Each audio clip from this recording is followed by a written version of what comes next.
तर मित्रांनो, लई आवडतेस तू मला या मालिकेच्या 13 डिसेंबर म्हणजे आजच्या भागात आपल्याला असं बघायला मिळते की साहेबराव आप्पा खूप भांडत असतात. त्या दोघांचंही भांडण सगळेजण बघत असतात. तेवढ्यात तिथे सरकार येतो. सरकार त्या दोघांनाही भांडताना बघतो. त्याचा जीव तुटत असतो. आपले आई वडील समोर आहेत पण त्यांना भेटता येत नाही. बापाचा अपमान होतोय पण आपण जाऊ शकत नाही म्हणून त्याला वाईट वाटत असतं. आणि आप्पा सरकार एकमेकांवरती घाणेरडे आरोप लावत असतात. ते दोघंही एकमेकांना मारायला उठलेले असतात. कमल आप्पांना म्हणते, अहो ओटीचं सामान दिलंय ना, देवी समजून घेईल.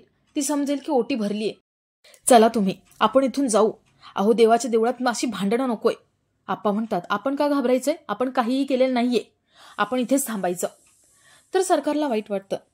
सरकार खूप विचार करतो आणि त्याला कळतं की आपण जर आतमध्ये गेलो तर इकडे आड आणि तिकडे विहीर होईल, म्हणून त्यापेक्षा आतमध्ये जायलाच नको. सरकार तिथून बाहेर पडतो आणि तेवढ्यात आईचं लक्ष म्हणजेच कमलचं लक्ष सरकारवर जातं. कमल म्हणते, सरकार इथे? ती सरकारला आवाज देत बाहेर येते पण तोपर्यंत सरकार पायऱ्या उतरलेला असतो. कमल त्याला इकडे तिकडे शोधायला लागते. सरकार चप्पल ठेवतात त्या चप्पल स्टँड जवळ येतो आणि आप्पांच्या चपला हातात घेतो. तो त्या चपलांच्या पाया पडतो आणि सरकार मनात विचार करतो. तो म्हणतो, देवानेच मला ही संधी दिलीये. मी माझ्या आई वडिलांच्या अशा पाया पडू शकत नाही म्हणून त्यांच्या चपला मला दिल्यात. सरकार चपला घेतो आणि बाजूला निघून जातो. तर इकडे आप्पा साहेबरावांची खूप भांडणं होत असतात. सावित्री कमल त्या दोघांनाही थांबवत असतात. सावित्री म्हणते, अहो देवाचं दर्शन घेतोय ना आपण. आज वर्धापन दिन आहे या मंदिराचा आणि असं भांडलेलं चांगलं आहे का? हे जाऊ द्या, सोडून द्या. साहेबराव ठीक आहे म्हणतात. तर कमल आप्पांना घेते आणि बाहेर पडते. साहेबराव कमल दोघंही ओटी भरत असतात. आप्पा बाहेर पडत असताना सानिकाकडे बघतात.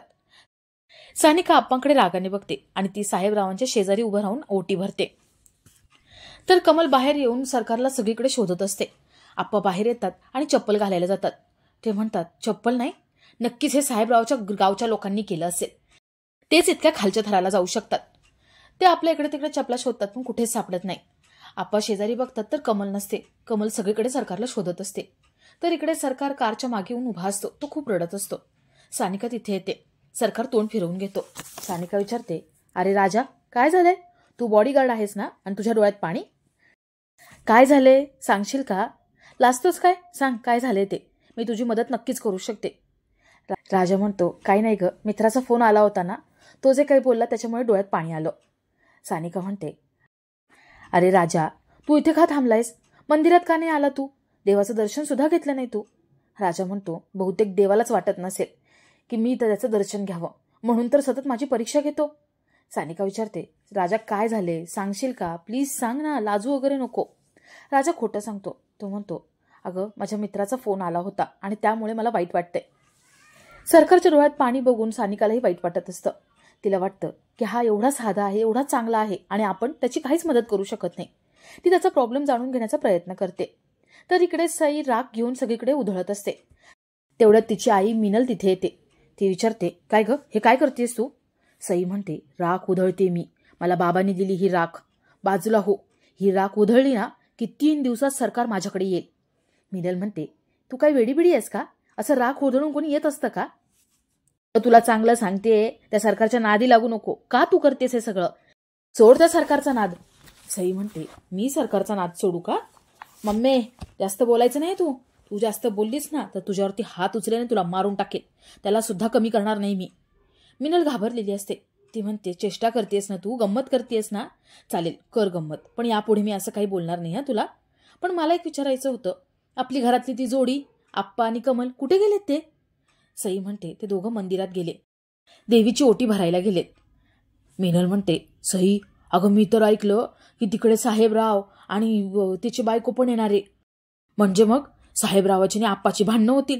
होऊ देत, चांगली भांडणं होऊ देत, मग मजा येईल दोघांची भांडणं झाल्यावरती. मिनल विचार करत असते. तर इकडे सानिका म्हणते, अरे काय झाले, तू सांगशील का मला? राजा म्हणतो, अगं सानिका, मला आहे ना, आतमध्ये मी येणार होतो, देवाचं दर्शन घेणार होतो, पण आतमध्ये भांडणं चालू होती ना. सानिका म्हणते, ते जाऊ दे रे, सगळी गैरसमज असतात एकमेकांचे. राजा म्हणतो, मला नाही वाटत गैरसमज होते ते. काय ना, माणूस चांगला वाईट असं काही नसतो, आपल्या दृष्टिकोनावरती डिपेंड असतं. सानिका म्हणते, आहे रे, पॉईंट आहे तुझ्या बोलण्यात. खरं काय खोटं काय देवाला माहिती. पण आता आपण एक काम करू, आता आपण घरी जाऊ आणि तसंच मग प्रॅक्टिसला जाऊ, चालेल ना? राजा उदासच असतो. सानिका विचारते, तू ठीक आहेस ना? राजा म्हणतो, तुला मी म्हटलं ना, मित्राचा फोन आला होता. अगं त्याचे वडील समोर होते, पण तो वडिलांना भेटू शकला नाही. त्याच्या वडिलांचं त्याचं पटत नाही.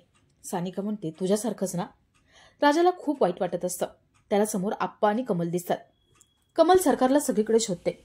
आप्पा म्हणतात, चल ग, आता इथे थांबून काय फायदा आहे, चल आपण घरी जाऊ. ते दोघंही घरी जातात. कमल उदासच असते. सानिका म्हणते, अरे राजा, काय झाले ते तरी सांगशील ना.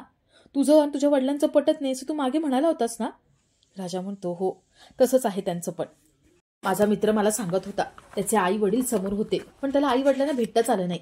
काहीतरी प्रॉब्लेम होता त्यांचा. तो जर भेटायला गेला असता तर अजून प्रॉब्लेम झाला असता. इकडे आड तिकडे विहीर अशी त्याची सिच्युएशन झाली होती. त्याने काय करावं त्याला काही कळत नव्हतं. पण सानिका, तू जर त्याच्या जागी असली असती तर तू काय केलं असतं. सानिका विचार करते. तिला काहीच उत्तर देता येत नाही. तर थोड्या वेळाने सानिका घरी येते आणि गच्चीवर बसलेली असते. सावित्री तिथे येते. सावित्री विचारते, काय ग, कसला विचार करते सानिका. सानिका म्हणते, राजाचा विचार करते. अगं, आम्ही देवळात गेलो होतो ना, त्यावेळेस तो वेगळाच वागत होता.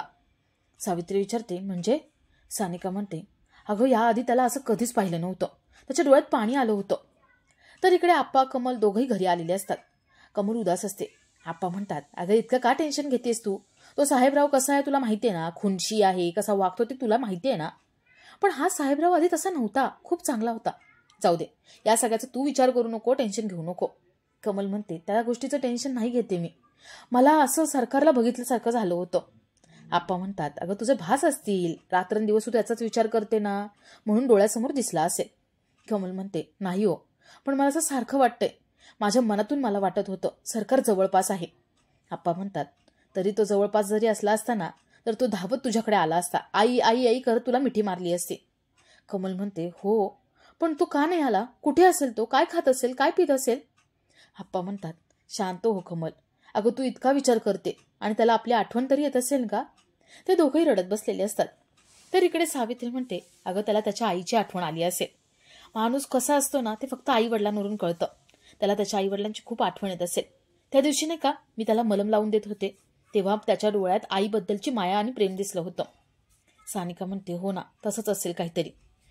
पण मम्मी, आता त्याचा मूड चांगला कसा करायचा ह्याची जबाबदारी मी घेते. मला माहितीये काय करायचंय ते. सानिका विचार करते आणि खूप खुश होते. तर इकडे कमल उदास असते. आप्पा तिला पाणी देतात आणि तिला समजावत असतात. तेवढ्यात तिथे आनंद येतो. आनंद म्हणतो, आप्पा, मी तुम्हाला पैसे दिले होते ना, ते द्या ना, मला त्या माणसाला परत द्यायचे. सई हे सगळं चोरून बघत असते. तिला भीती वाटते. ती म्हणते, पैसे घरात नाही हे सगळ्यांना कळणार, काय करू मी आता. सई खूप टेन्शनमध्ये असते. तर इकडे आप्पा आतमध्ये जातात आणि पैसे जिथे ठेवले होते ते चेक करतात. तिकडे पैसे नसतात. ते कमलला बोलवून घेतात. कमल म्हणते, मला नाही माहिती पैसे कुठे ठेवलेत. ते दोघं टेन्शनमध्ये असतात आणि बाहेर येतात. ते आनंदला सांगतात की पैसे नाही सापडते. आनंद म्हणतो, पैसे नाही सापडते म्हणजे मी तुमच्याकडेच दिले होते ना, मग आता गेले तरी कुठे. आनंद, तू हे काय बोलतोयस, तुला कळतंय का. तू ह्यांच्यावरती चोरीचा आळ घेतोयस. आनंद म्हणतो, मग काय करायचं, यांच्याकडे पैसे ठेवायला दिले होते ना, यांनी जबाबदारीने ठेवायला नको का. मिनल म्हणते, तरी मी सांगत होते यांच्याकडे पैसे ठेवायला देऊ नका. नाही, माझं ऐकायचंच नव्हतं, भोगा आता कर्माची फळं.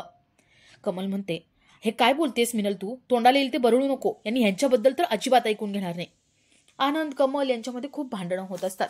आप्पांना वाईट वाटत असतं. आप्पांच्या डोळ्यात पाणी आलेलं असतं. आनंद म्हणतो, सॉरी ताई, सॉरी आप्पा, मला तुम्हाला असं नव्हतं बोलायचं, पण परिस्थिती तशी निर्माण झाली, काय करायचं. तर सई खूप टेन्शनमध्ये असते. ती विचार करते की पैसे गायब झालेत आणि आत्या आप्पा यांच्यावरती आळ येतोय. तिला हे सगळं काही सहन होत नाही. तिच्या डोळ्यात पाणी आलेलं असतं. तिला असं वाटतं की आत्ता जावं आणि सगळं सांगावं की मी पैसे घेतलेत.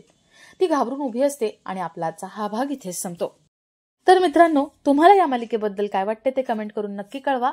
आणि हा व्हिडिओ आवडला असेल तर लाईक करा, चॅनलला सबस्क्राईब करायला विसरू नका. हा व्हिडिओ बघितल्याबद्दल थँक्यू.